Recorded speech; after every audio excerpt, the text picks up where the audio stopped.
Hi guys! Magandang araw sa ating lahat. Ito po ang Gaminix Vlog. Magawa tayo ng mga video tungkol sa pagre-repack ng mga gummy candy, mani, fish crackers, sampalok, dilis, sweet beans, at iba pang mga kutkutin. Guys, nagpasalamat tayo sa lahat ng mga subscribers at lahat ng mga nanonood sa mga video ng Gaminix Vlog. Thank you guys!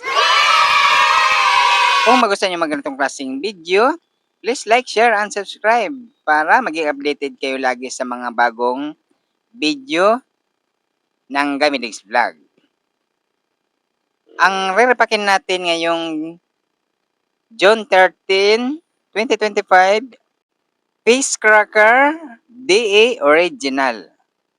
Ang kilo ng Fish Cracker Original ay nagkakalaga ng 160 pesos presyong Divisoria, Manila. Ito guys natin nire-repack, kalahating kilo lang to. 80 pesos ang ating puhunan dito. Ang gagamitin natin plastic, 5x7, para sa pang 5 piso lang ang ating presyuhan or pagbebenta dito. Depende na sa inyo guys kung magkano inyong gustong presyo. Nasa inyo na kung magkano inyong mga puhunan. Ito kung mga baguhan lang kayo, gusto nyo mag-umpisa magtinda ng mga kutkutin, puntahan nyo lang ang mga palengke na malapit sa inyong mga lugar. Or kung andito man kayo sa Metro Manila, punta lang kayo ng Divisoria, Manila. At ito guys, kailangan lang bibili muna kayo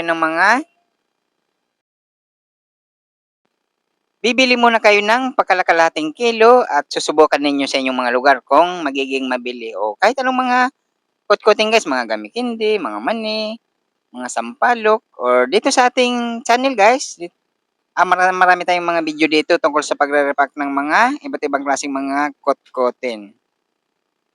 Ganun lang ang gagawin ninyo guys. Kung mga baguhan lang kayo, wag nyo ibubuhos sa planggana kasi madali ito kumunat. Kailangan lang ang plastic, ganyan lang kagayang ginawa ko para butasan nyo lang ng konti at para hindi siya sumingaw at hindi siya kukunat.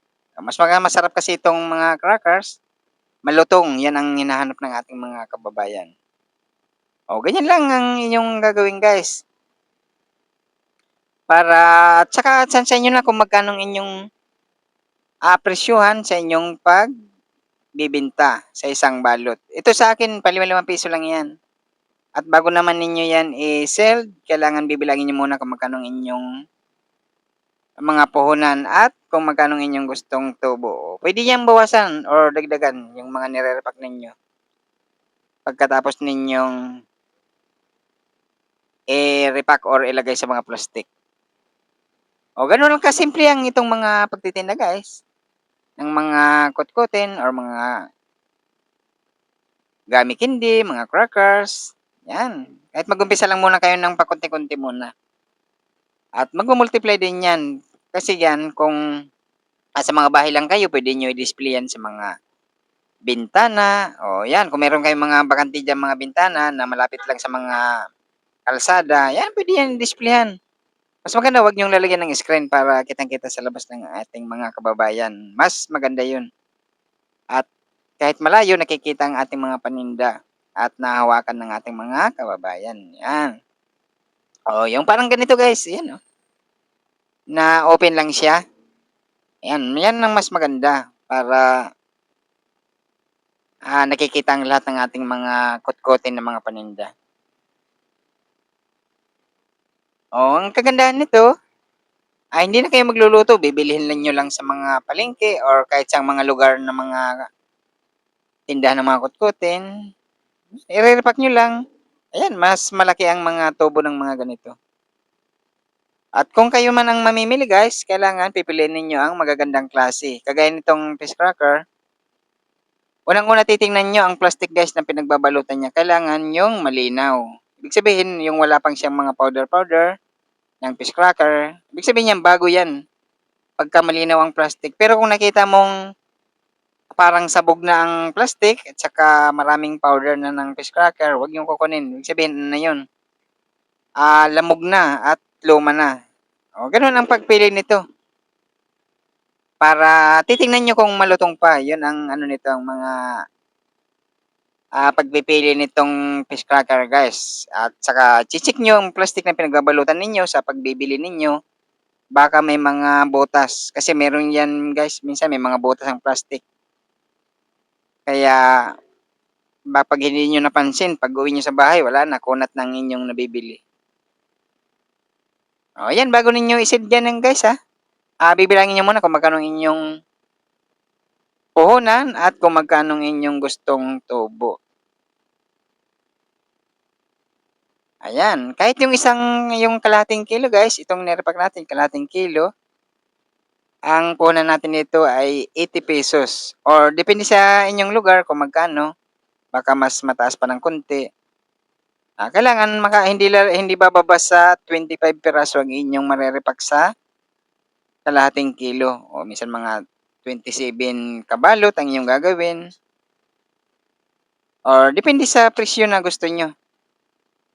Nasa sa inyo na yan kung paano nyo patutubuin ang inyong mga nire-repack. O, di ba? Madali lang to. Repackin, kailangan mayroon kang sealer. Yan, guys, yan kagaya ng ganyang ginagamit natin na sealer.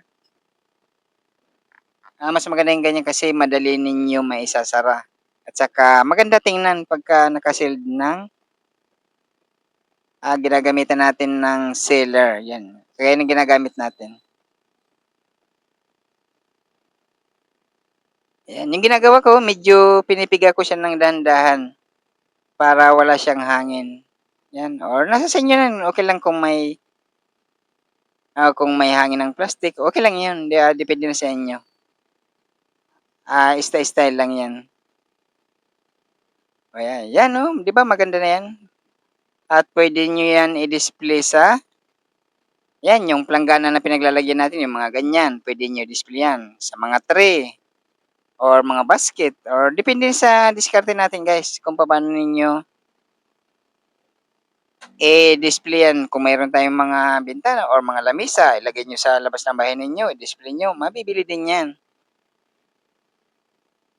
Pag nalaman ng ating mga kabayan na may mga paninda kang mga kutkutin, sila na mismo ang babalik sa inyo para balik-balikan ng mga gusto nilang mga kutkutin.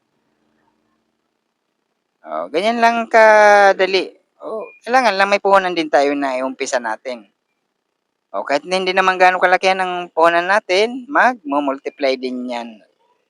Di ba?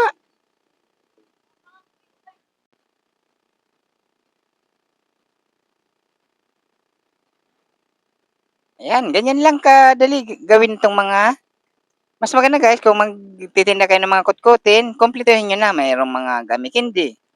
Maraming klaseng mga gummy candy. Yan ang mga mabili ngayon, mga gummy candy. O mga iba't ibang klaseng mga kutkuting, mga sampalo. Yan, mga dilis, sweet beans, mga pop beans. Yan ang mga number 1 na mga mabibili, yung mga kutkuting guys. Dito yung nasa mga video natin dito sa ating channel, panoorin nyo. Yan ang mga mabili sa ating mga kabayan. Yung mga masasarap kasi mga timpla niyan eh.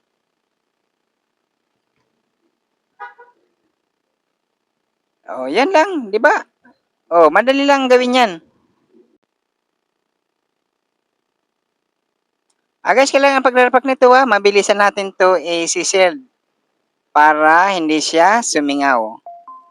Yung ganitong lahat ng mga crackers, kailangan, or kahit anong mga kutkutin, mabilis na ninyo i-repack para hindi siya sumingaw. Yan, bibilangin natin kung magkano ating tutubuin dito sa nirepack nating kalahating kilo na ang ating puhunan ay 80 pesos. Yan guys, malalaman natin kung magkano ating tutubuin dito.